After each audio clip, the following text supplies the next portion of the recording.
Join us in this detailed tutorial from our expert trainer who walks you through each step. Let's get started. In the previous lesson, we spoke about how important it is to choose the correct chart type for your data. And in this lesson, we're going to go through and I'm going to show you how to create all of those different charts that we looked at in the last example. So let's start out on this first worksheet. We're going to create a pie and a donut chart.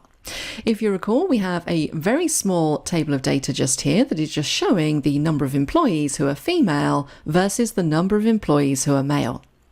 Now, when you want to insert a chart, there are a couple of different methods that you can use. You can use a keyboard shortcut, Alt F1, and that will insert the default chart type, which is a column chart. The other way that you can do this and actually choose the chart that you're inserting is to jump up to the Insert tab and choose the chart from the Charts group.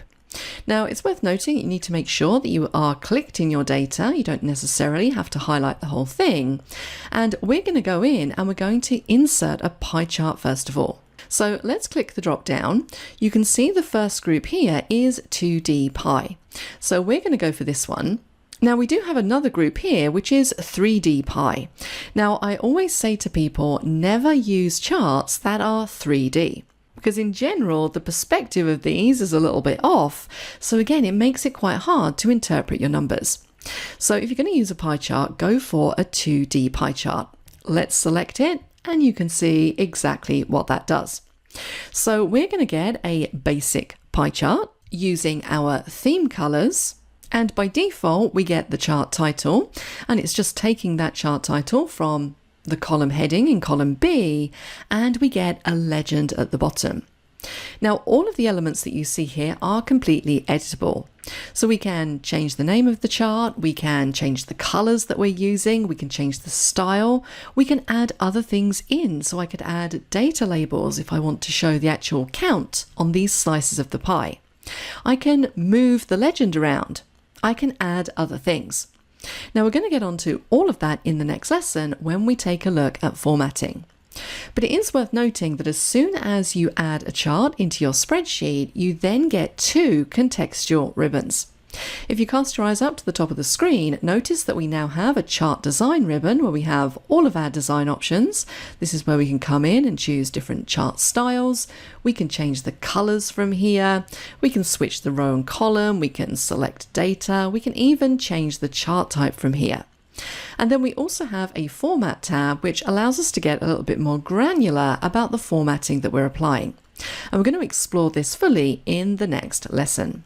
In this lesson, we just want to focus on getting these charts into our spreadsheet. So that's our first chart, a pie chart. Let's insert another one. So I'm going to click in my data set, jump up to insert, and this time we're going to insert a donut chart. Now again, what we're going to get is just a very basic donut chart using our theme colors with no customizations. And in the next lesson, we're going to see how we can jazz this up and make this look a little bit nicer. Let's move on to the next tab. This is where we want to create a line chart. So once again, click in the data, insert, we're going to go to line chart.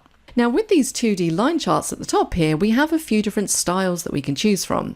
So if we were to choose this one, it's just going to give us a plain old line chart. If we wanted to have things like markers at the different points, then we would choose line with markers.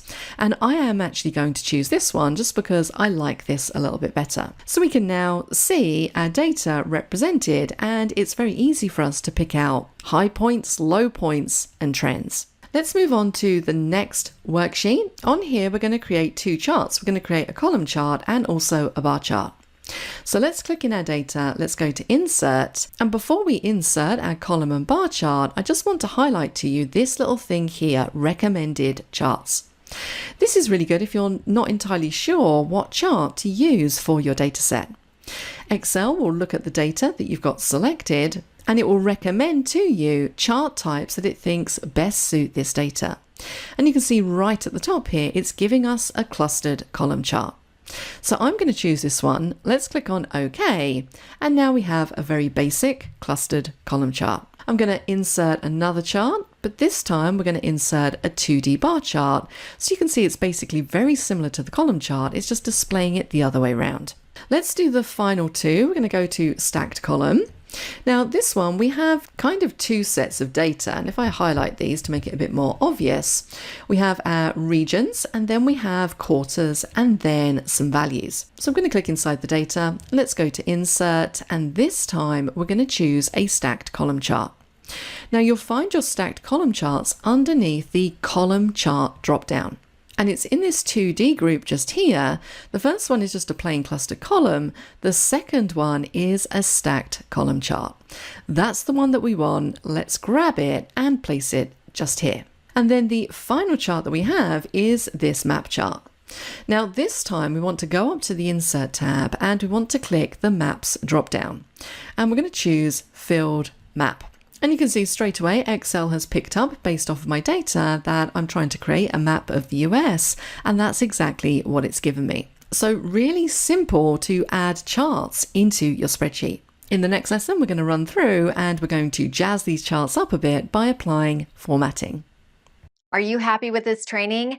Make sure to subscribe for more great content.